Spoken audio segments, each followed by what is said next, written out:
I know what the Hitlers look like, my friends.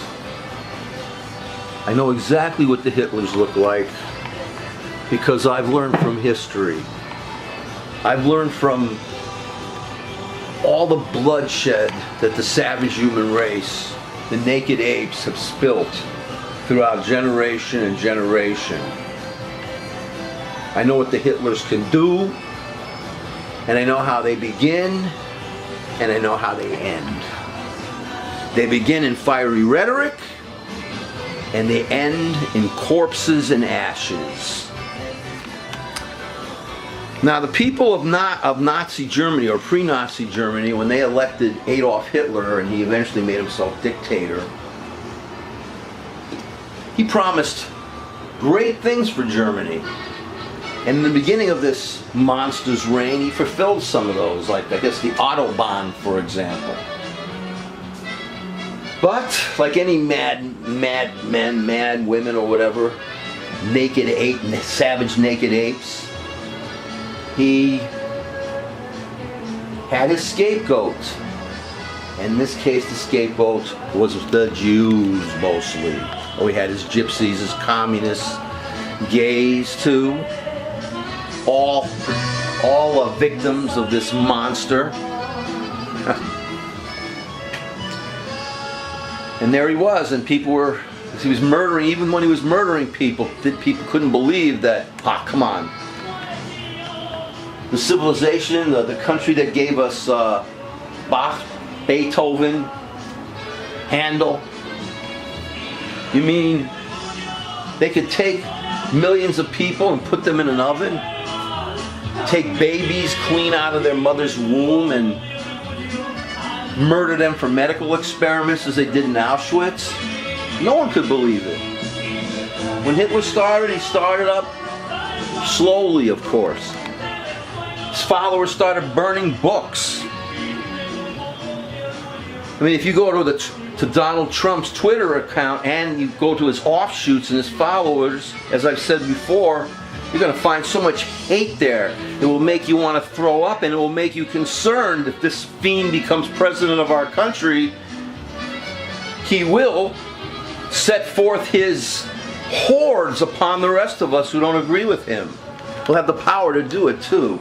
And of course, I'm one of those that's going to sit idly by and let one of these right-wing Trumpian, Stupian turds come to my door to take me off to a gas chamber.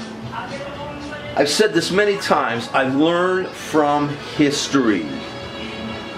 And when you learn from history, you're not doomed to repeat it. And I will believe, and with perfect faith, that the human race is capable of anything. Anything. And I keep that in mind so that when the time comes, maybe I could survive. But who'd want to survive? Or who'd want to live in a world of naked ape savages who could care less about anybody but themselves, their rich selves, their moneyed selves, their corporate selves?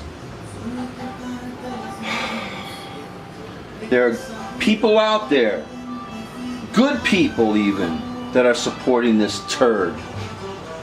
And I understand about their feelings about these trade deals. Believe me, that I despise the trade deals. I mean, anytime you buy something in this country, they send you 30,000 miles away for help.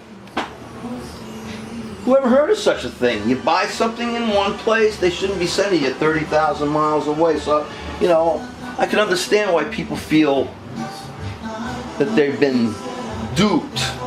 But you're not going to answer that by putting a manifestly insane individual in the with the reins of power, into the reins of power. You're not going to do that.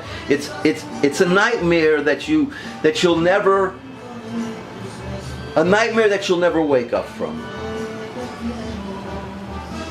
I do not underestimate the evil that the human race is capable of.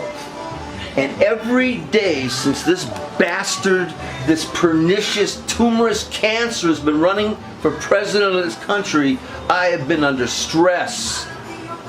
I mean, I haven't been eating as much, which is probably good.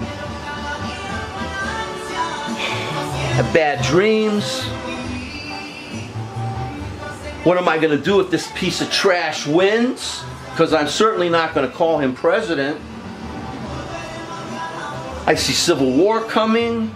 The rhetoric coming out of this Nazis campaign is beyond the pale of anything that should be acceptable in this country, in a democratic republic like our country. You know, forget about the Second Amendment that he's afraid he wants to, oh, don't worry about the Second Amendment. Let me tell you, when he takes power, he's going to want to take away the Second Amendment rights, because people like me are going to want to buy weapons, because I'm not going to let his SS, his Gestapo, come to my door and take me or my loved ones away. So, I want to tell anybody out there who supports this evil bastard, these good-intentioned people, look back at Nazi Germany. Look what that monster did to Germany. Look what he did to Europe. Look at how many people he's responsible for murdering. And just understand that there are people just like you at that time who were sincere, who thought everything was going to be better. And they supported this guy, and he turned around and stuffed them. That's a Yiddish word, and I don't want to translate it, but it literally means they stuffed. But there's another word for it. You have to own everything this guy does if you support him. The racism, the anti-Semitism, the lying, the dishonesty, the sexual perversion, if you will. He's a hebephile. You have to be concerned that this guy is a psycho, that he advocates violence. You have to own that. If you're a Trump supporter, a nice person, I happen to know there's some nice Trump supporters out there, you got to own everything about this candidate. I mean, imagine your sister, your mother, your aunt, whatever, having her vagina grabbed by that bastard because he feels entitled. And then he says it's locker room talk. And I understand. I mean, most of us, when we go into a locker room, we're there to just get undressed and dressed, dressed and undressed, and get the hell out of there. But the kind of locker room turds like Trump go to are those country club, private, exclusive locker rooms where, yeah, you hang out there and talk about all the people you want to screw over, that you want to dominate. Don't be a fool, everybody. You people out there who are supporting this son of a bitch. You have to own everything about him. And I can't believe, if you're a decent person at heart, that you could support this dictator in waiting. This is Durag Wisdom. Please be safe.